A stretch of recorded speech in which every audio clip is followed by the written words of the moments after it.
So I know how to build large-scale parallel computers, and they're hard. They're really hard. There are a number of well-known challenges, but it's very hard.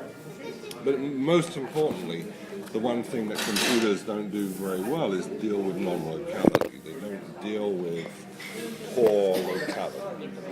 And as a computer scientist focused on solving that problem for high-performance parallel computers, I gained an intimate sort of understanding of concurrency and communication and the issues and problems in parallel computers. When I look in biology, biology is doing something else. Is that because it's more of a physical thing, biology? No, I think computers are as physical as biology. So let me cut to the chase. So this all has to do with building machines, and it has to do with understanding what goes on in biology. It has to do with mathematics in terms of how one would reason about these problems. It has to do with mathematics in terms of how one would actually build machines to solve some of these problems. But let me try to bring it back to specific things. It doesn't explain sense. None of the computer things explain sense yet. Despite this fact, we have a community of contemporary computer science that essentially believes in magic, because they currently argue that if you build a machine that's complex enough, it'll wake up. Not only will it wake up, but it'll be sort of hyper-intelligent. Now, is that what Turing says? No. No, he doesn't say that? Turing had a lot to say about that sort of thing, but this isn't particular to Turing. I'm thinking more about... Turing died in the 1950s. I'm thinking about people that are alive today.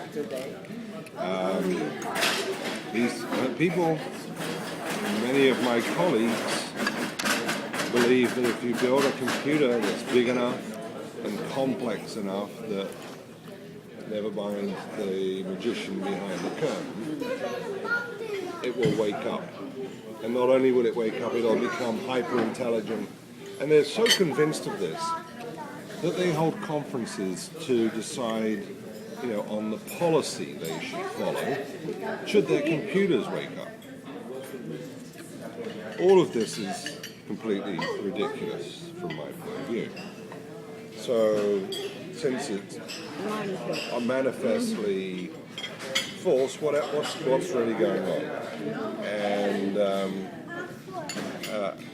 I'm a scientist, so I ask that question from the point of view of science.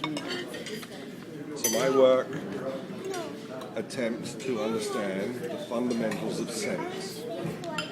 So sense, when you say sense, you mean like the five senses? Yes, I mean a very particular thing, but people often use the word, and I hate this word, the word consciousness. So what I mean in particular is I want to understand how senses work and how motile behavior, which is the spontaneous behavior that happens in biology, works. And so my theory is built around trying to develop an understanding of these things that will inform biology.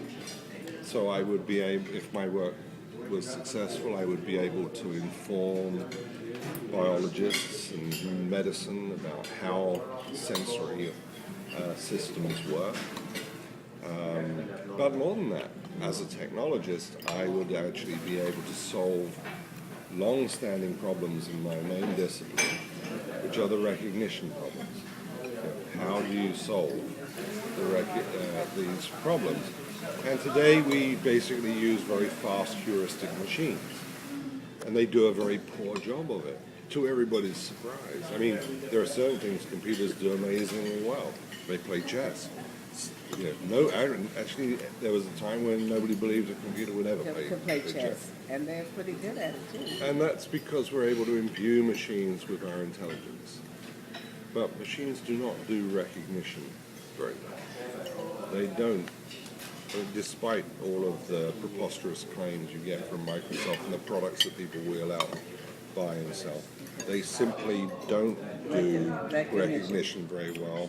And my theory, my work says that the reason they don't do recognition very well has to do with reasons that are fundamental to the world.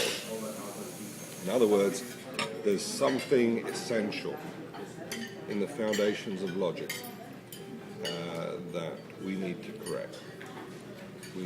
We take Boolean logic for granted. We've made some progress, but there's something fundamentally different going on, and that difference is what I just told you. The locality problem, right?